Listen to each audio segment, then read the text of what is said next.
Zina was only 12 when her stepmother poured hot water near her legs, not to scald her, but to warn her.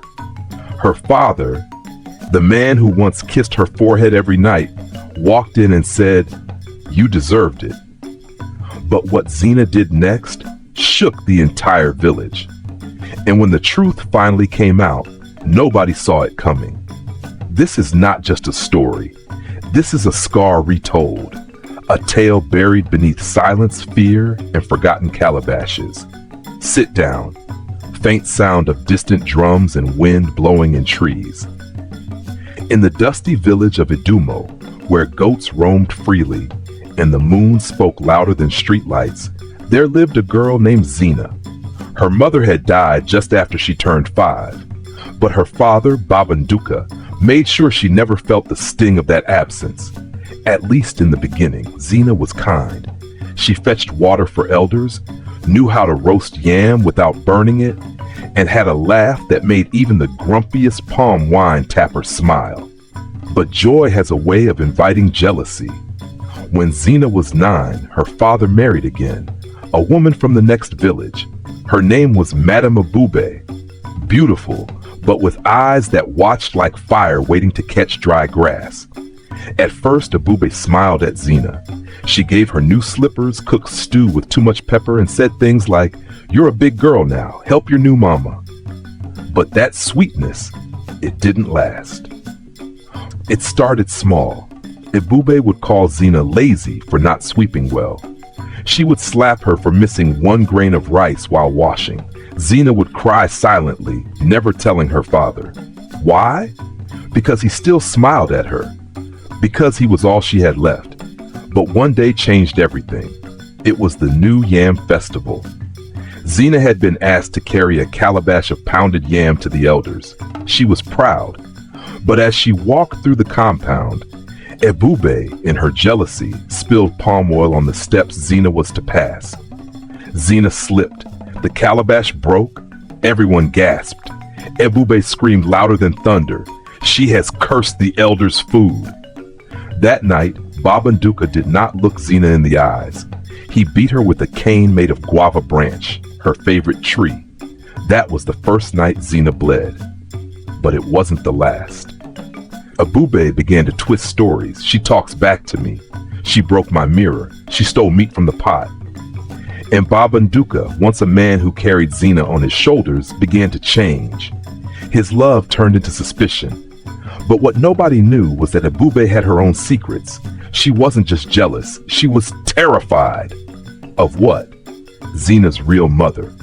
Her spirit. You see, villagers whispered that Zina's mother had been a seer. Before she died, she had said, "My child will speak truth that shakes mountains." Abube had heard it, and she believed it. So she planned to silence Zina forever. One day, Zina ran from the compound, her face swollen, her back scarred. She reached the edge of the forest and fainted near a tree with bark that shimmered like water. She woke up inside a small hut. A woman stood over her, dressed in wrappers made from leaves, skin like charcoal, eyes like fireflies. "My name is Mama Ifeoma," the woman said. "Your mother sent me." Zina thought she was dreaming, but Mama Ifeoma gave her a mirror, old, cracked, and covered in symbols. "This mirror shows not faces, but hearts."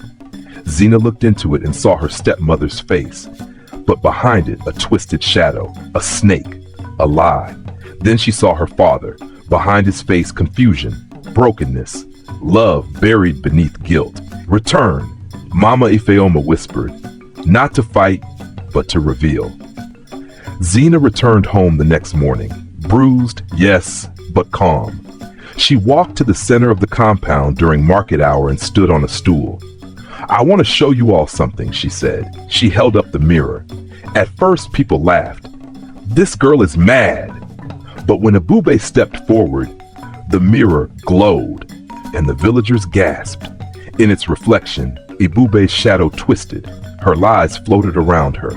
Every wicked thing she had done, choking Zina, hiding her food, placing thorns in her bed, played like a spirit dance before the villagers.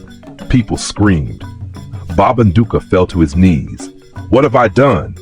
Ibube tried to flee, but as she did, the old cracked Calabash, the one from the Yam Festival, appeared in front of her and shattered again. This time, not by accident, but by justice. Ibube was sent away, far, far from Idumo. Babanduka begged Zina's forgiveness, and for the first time in months, she cried. Not from pain, but from the freedom to feel again. They rebuilt their home, brick by brick, trust by trust. And the villagers built something too, a school of truth, where children like Zina could learn, heal, and tell their stories. Zina became a storyteller, a guardian of truth, a weaver of broken calabashes turned into bowls of wisdom.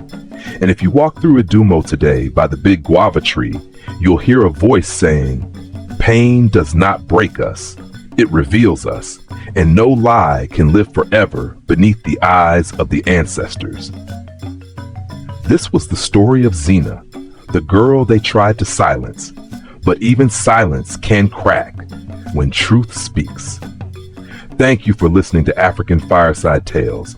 If this story touched you, share it, because every time you do, a broken calabash is mended and a forgotten voice is heard again.